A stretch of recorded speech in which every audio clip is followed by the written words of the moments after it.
things that you normally don't say, he said. Like what? Just his comment was, we ain't gonna be hurting for nothing. Who is we? He said, we ain't, this is what he told me. I said, dang man, that's pretty sad. I said, financially, that's gonna fuck some shit up. And he goes, we ain't gonna be hurting for nothing. So. Yeah, but Reggie saying that don't mean, you know, that's Suge's involvement or this and that. Because I want to tell you something else, man. You know, we don't know, well, we know that Reggie and Suge are close. They grew up together. They're like brothers, right? We don't know how much Suge completely trusts Reggie or will say certain things to Reggie. You know, maybe there's nothing he won't say to him. Then again, maybe there is. Maybe Reggie knows a lot, okay? But I don't think if Suge had anything to do with Tupac's death, he would tell Reggie. He would. You think he would? He would. I know he would. Like, because they're tighter than you think. Everything that Suge does, Reggie knows. Because I tell you right now, anything goes down with Suge, you know who's going to run this company? Reggie. Wrong. What do you mean? Death Row? He would much rather see it turn over to Reggie. Nope. Wrong, because then everything comes back on Reggie, right? Everything is pointed at Reggie. That's pressure Reggie can't handle. Let me tell you, if something goes wrong with Suge, who's going to run the company? Common sense, right? Sharita is on the thing. Sharita's on the paper. Yeah, Reggie would carry most of the burden. Man, I can't see it. I cannot see that. I can't see that. And you know who I got that from? A good source, a family member. A family member. Maria? Reggie's dad. Reggie's dad. Reggie's dad told me that. Wow. He said, Michael, if anything happens to Suge, this is what he told me. Anything happens to Suge, Reggie would run the majority of the company. And I said, even over Sharita? He goes, trust me. Reggie, you know why? One thing Suge does is trust Reggie. He does. I'm telling you, Reggie fucked that whole shooting deal up. All that shit was Reggie's fault. Reggie was the one who wasn't with Suge. Reggie was the one who, you know, I was at the hospital when Suge called Reggie in there. See what I'm saying? I was there. One thing Suge didn't do is he didn't blame any of it for Reggie. And trust me, this shit was all Reggie's fault. Yeah, it was. It was all Reggie's fault. It should have been blamed on Reggie. You know, I mean, it wasn't even something where you could debate it. Any common sense tells you that the fault wasn't yours. You had been off for 6 weeks. Every one of them decisions that got me out of there, you in there, and everything else, all that came from Reggie's mouth. Yeah. You see what I'm saying? Yeah. All that came straight from Reggie. That's why this shit was so comical. Because I kept saying, boy, and then when I talked to when I went, we went jet skiing with Mr. Knight, he told me on the lake. He goes, yeah, if anything happens, anything comes up, Reggie would be the one running the whole day in and day out operation. Suge would turn it to him. Because I'm going to tell you who he wouldn't turn it to. He has more faith in Reggie than he does Norris and, what you call it?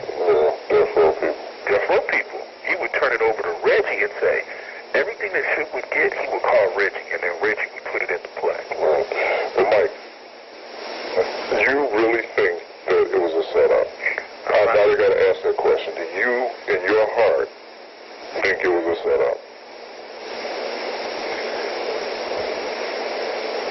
That's a hard question. It's a hard question for me, Frank. Okay, but see, Mike, it's not for me. You see what I'm saying? Let me tell you why it was hard. Because I've heard some other... Because remember, I hang out with Reggie. Right. And you know, me and Reggie, we're sort of tight. Right. But, you know, me and you and Reggie, I hang out with both of y'all. So I'm telling you, from the end that I see with him, when he told me the other day, because, like, he told me, he goes, yo, man, go order me some red carpet. I go, what? You can put red carpet in your penthouse suite? Are you a fool? He said, yeah, man, I'd have crossed over to the other side. Then he started laughing. Then I said, I know you ain't serious. He goes, man, I tried this shit the right way. And then we started laughing, right? He just says little things to make me think and to make his dad nervous. You see what I'm saying? Because his dad always tells me and Tim, hey, talk to Reggie. Hey, talk to Reggie. down, Frank, and between me and you, Reggie's in too deep. Oh, yeah, He's in way too deep. well, we figured that was happening anyway. We talked about that But before. there's no reason for him to be in as deep as he's in. You see what I'm saying? Yeah. So he's doing this shit out of loyalty. He's sticking around out of loyalty. Then they said some things, right, that I look back and remember what he said. What you gonna do, Frank? What you gonna do? You know what he wanted you to do?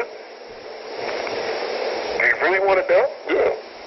So you know. Mm-hmm. See, but here's the deal. With them, that was for real. There wasn't no joke there. Well, Suge asked me what I was going to do.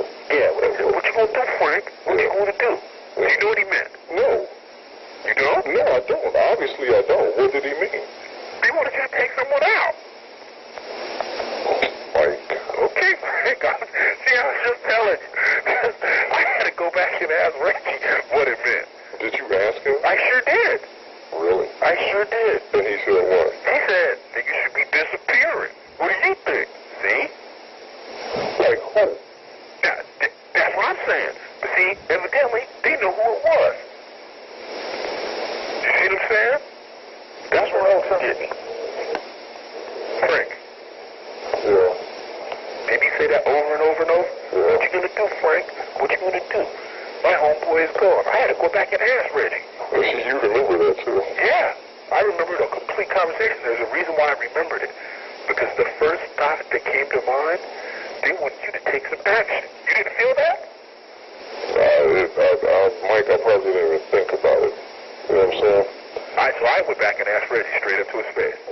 I said, Reggie, what was Suge implying? And then Reggie, he got sort of stupid on me. Oh, nigga, you don't know see what I'm saying? Mm-hmm. He said, you don't know what's up? Niggas need to be disappeared around here. You know, that's how we keep shit in the field. You know, that kind of shit. I'm like, are you serious? See, I thought, I said, did these fools convince Reggie? So, Mike, you think, from who told you it was a $51 million insurance policy? Resources from Compton. From Compton. From Compton. Well, listen, I heard it from Compton too. Okay, and I just heard it yesterday. Okay, and I heard it was the 50. 51 million, and then I know who insured it. Who? Lloyd's of London. Lloyd's of London insured it. That definitely was the asking price, what they insured it for. Then I know exactly who the beneficiary was. Sure. Yep. So why point everything back to me? Oh, it has to be pointing towards you. It has to point to you because you take the heat for everyone else. It's logical. It's logical. If we could say, well, security, you know, and then that's why Reggie ain't big to speaking up. Because he knows that they can blame you, and then it's just on you. You know, Frank didn't have his gun. You see what I'm saying? See, and you know what? I got to thinking about the whole thing. Remember when I made a big deal about me being on him and the thing? Remember when I said, hey, man, I said, I don't know if that shit is right. I said, because, you know, I've been with him, and they sort of, you know how they shunned me off? Nah, we gonna go ahead. And I said, hey, Reggie, I said, I've been with him the whole week. Then he just went. Then he did something that was weird at the table. I don't know if you've seen it. He said, don't worry about it, Michael. Don't worry about it. Don't worry about it. You see how he got sort of frustrated? Why? You know what? Now let's think about that. Would he have normally made a big deal with me staying with him? No, absolutely not. No. You see what I'm saying? Absolutely That not. shit was weird. Yeah, because you were an alternate. That's right. You were an alternate bodyguard because Kevin Hackey wasn't there. That's right. And Kevin supposed to have been there. I had him, Frank, for the whole week in New York. Right. There was no deal for me saying, why would they keep insisting that I do the cash register? They were insisting that. You didn't notice it? No, I do. And I'm sitting here going to myself. Yeah, I was sitting right there in the meeting. That's right, and I'm saying to myself, why is it a big deal? I had been with this fool. Everyone in the room knew that we had just got back. Man, see, you can make this spooky because then in that meeting where everybody was told don't carry a gun anywhere. Now, period. wait. Now, And that's the first time we've been in Vegas where somebody said we shouldn't carry guns. That's right. And then they were really persistent about you not having one. You see what I'm saying? They're going to be checking you. And then they was even trying to convince the people with CCW not to carry. Right. Like they wasn't going to give them courtesy up. Right. You see what I'm saying? Right. And then I looked at it. Now, we'd have been to Vegas about 5 times, Frank. Right. Have you ever heard him say, don't carry your weapon? Absolutely not. Let me tell you this. What does Reggie always say? Oh, yeah. Make sure you have your shit. Yeah. Now, after that shit was over, we had all been carrying anyway. So why didn't he say, yo, after he left, why did he say, yo, y'all niggas keep y'all shit on you? You see what I'm saying? It's too much stuff going on now. Frank, I'm telling you, I'm going by the vibes that I seen prior to it starting. Right. It even started like someone new. Well, let me tell you this, what I was told. I was told that things weren't that good between Suge and Tupac within the last few weeks when he was on gang-related. No, wait, I'm going to go back before. What did I tell you? It happened on Gridlock, too, though. What did I tell you what happened in New York that I witnessed? What? When he said he was bailing. Who? Remember I told you me and Al was riding in the limo and we heard Snoop do an interview with a lady and DJ, and he turned and he started smashing shit up in the limo, saying, get me back to that motherfucker hotel.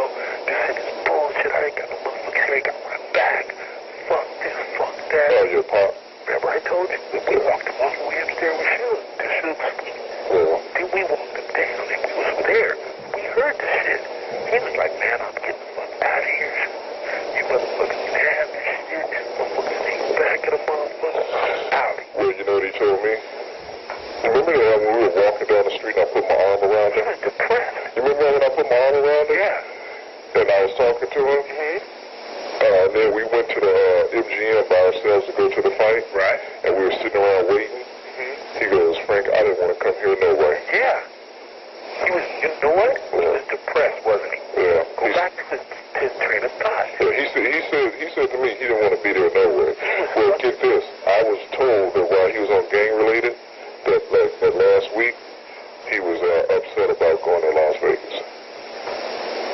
Frank, I'm even go better than that. When you went upstairs to change your clothes, and we were downstairs, I said, man, what's up? Because he was moping like a little bitch. Right. I said, yo, what's up? Man, it's all kind of bullshit. And he told me, he goes, Mike, whatever you do, come back downstairs when you get dressed. I want you to be there. And I thought, boy, Pac, if anything, he wants to ditch me. Right. So they already tried. Yeah. He ain't never, ever said to me since I've been working for him, come back down, I need you here. He ain't never said that, Frank. Never. Then when he said that, I got a little concerned. I said, yo, Pac, is everything all right? Because he would sit down underneath one of them little slot machines, and he had his head down. So I said, yo, nigga, what's up? What's up? And he said, man, just all kinds of shit. You know, then he said, hey, you coming back, right? That's when you was, he goes, there goes Frank. See, he seen you first. Right. He goes, there's Frank right there. Because I saw him waving to him. That's right. And he said, you coming back, right?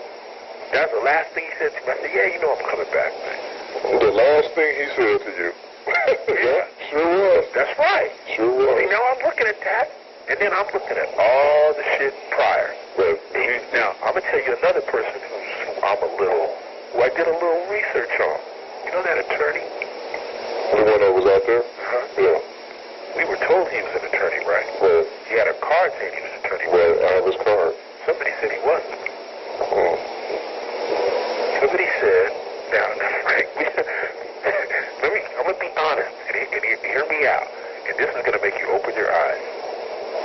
Frank, was it necessary for all of us to go there and hear that, or did just Reggie have to go? Reggie should have been the only one that went. Why did we have to go? Yeah. You see what I'm saying? Right. Reggie could have dealt with that and then had a meeting with all of us. Why was he so insistent that we were there? Remember how much he made a big deal? Right. I need all you guys over here. I need all you guys at this guy's. Why did they do that? You have to give me me an answer on that. Well, You see what I'm saying? yeah. Why? First of all, I'm the owner of the company.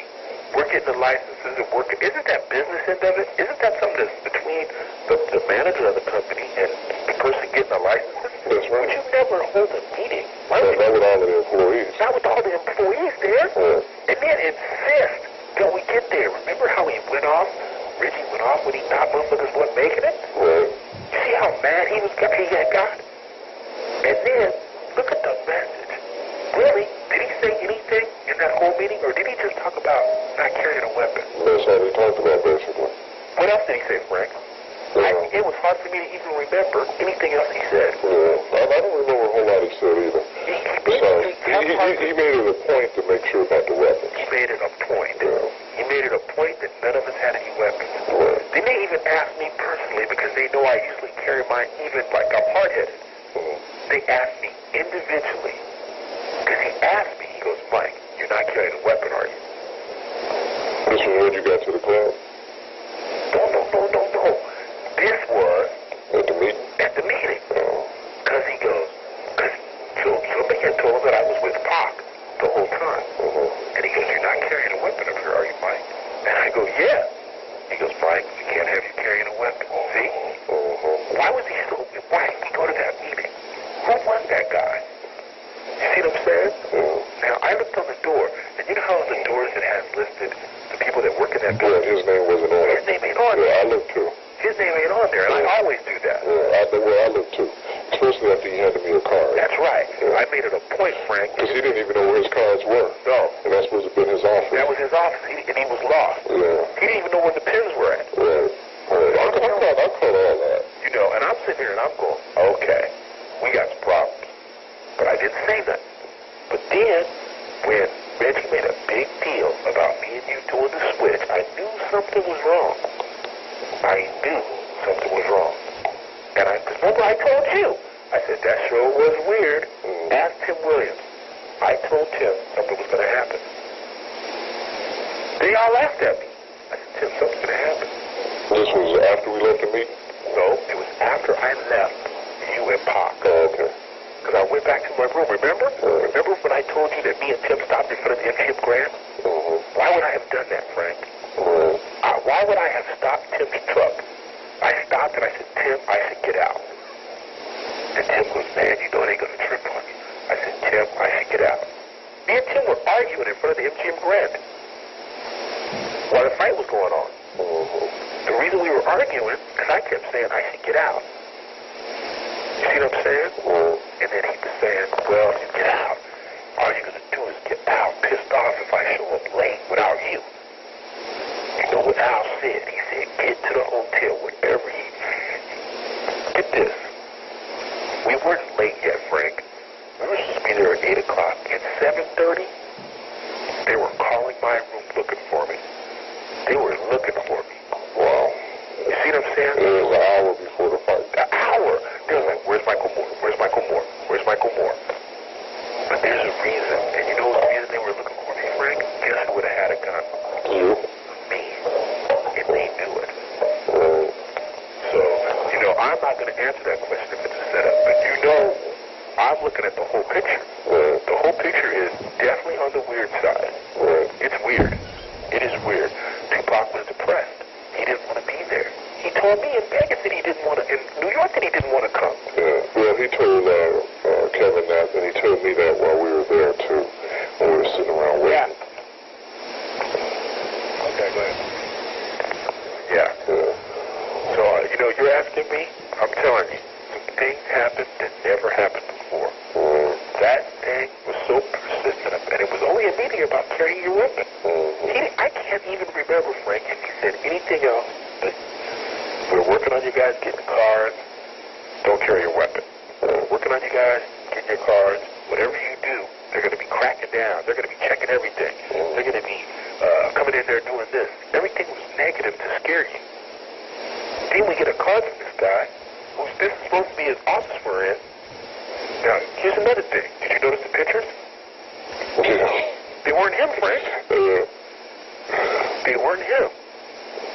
And then you know what I'm thinking? I don't think that guy was a lawyer. I'm telling you.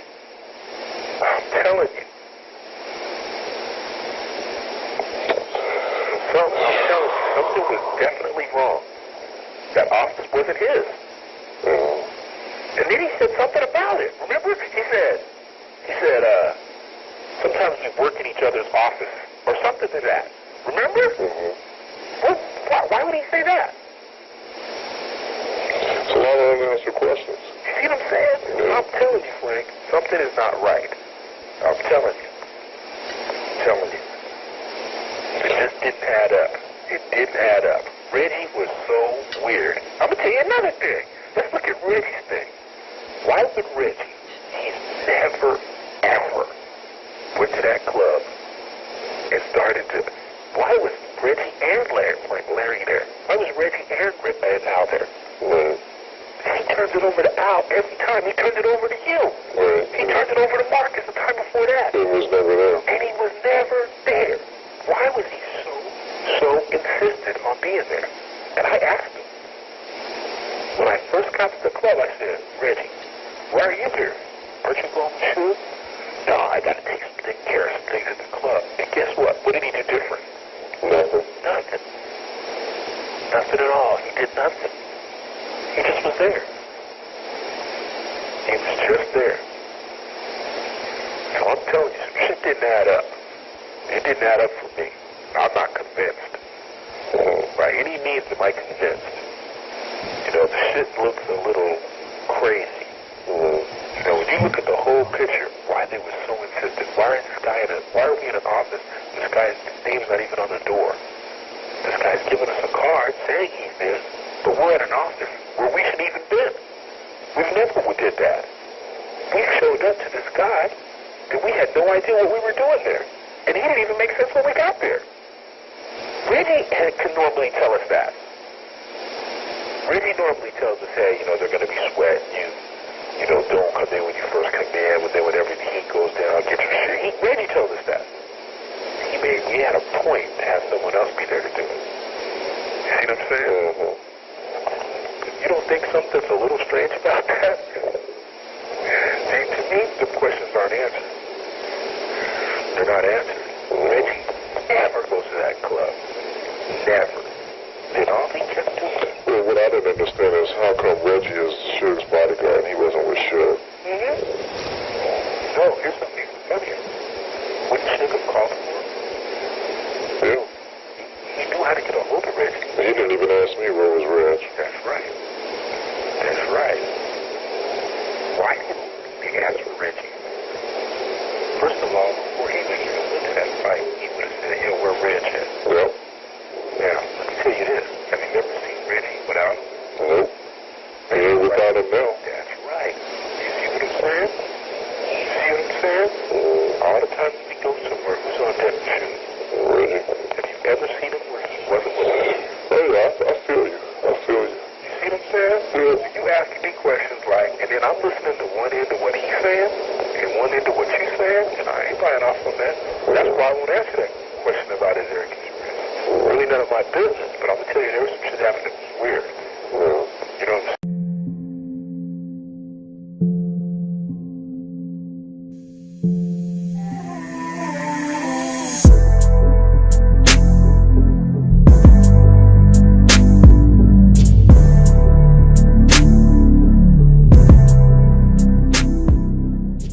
What happened to Frank Alexander? While I was looking for Michael's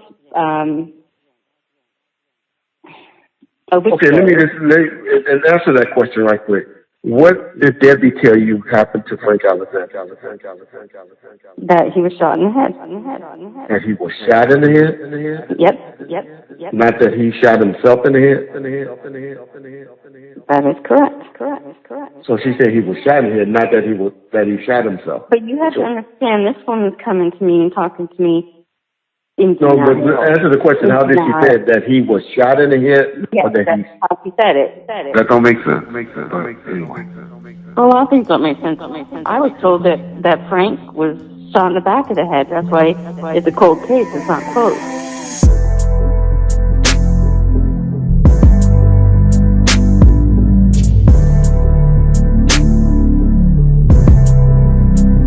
I've been thinking, you know, maybe I'm like scapegoat or something. I just want to let everybody know, you know what I'm saying, I didn't do it. 2 weeks ago, I I was at the MTV Movie Awards, and while I was at the MTV Movie Awards, I interviewed Tupac's bodyguard, Frank Alexander. He came to my hotel room. He had been bugging me about this interview for like a year. Then for me to, you know what I'm saying, interview him. He's if y'all not familiar with him, he the guy that actually pulled Tupac out of the car when he got shot and all that, and he was his last bodyguard. And so, you know, in the interview, I said to him, he wrote a couple of books and stuff, and he made the conspiracy theories about who he think killed Tupac and the government and the whole Suge Knight thing. Everything that you know about Tupac's death he's the one that was name dropping and exposing people and stuff. And so I had asked him inside this interview 2 weeks ago. I said, dog, you ain't scared that nobody gonna blow your goddamn head off? You know what I'm saying? Trying to expose all these people. And he was like, nah, and da-da-da-da-da. And just sure enough, 4 days ago to today, somebody blew his head off. Crazy. Hadn't put the interview out yet. We're going to do, matter of fact, the first part goes up. It was the longest interview I ever did in my life, too. About 2 hours, too. And then while we was watching it, Notorious was on. The movie Notorious. It was crazy. So eerie. That was at the MGM on September 7th, the night that he was actually shot. Wow. Yeah. I had to fly back to California to grab some extra clothes and things like that I needed. My gate was gate 6. Mm-hmm. My flight was flight 66. And my seat was number 13. Wow. And I was like, wow. Whoa, wait a minute. 666, right, as we know, is like the devil. The devil. And then seat 13 being an unlucky number. I was literally thinking, is the plane gonna crash? The next day was September 13th, which was ironically a Friday. And everybody, September 13th, yeah. Bad luck, right? Right. And I don't believe in any of that or go for any of it, but it's just ironic how that next day was the day that Pac actually died. And was God talking to me? Or was somebody giving me a sign?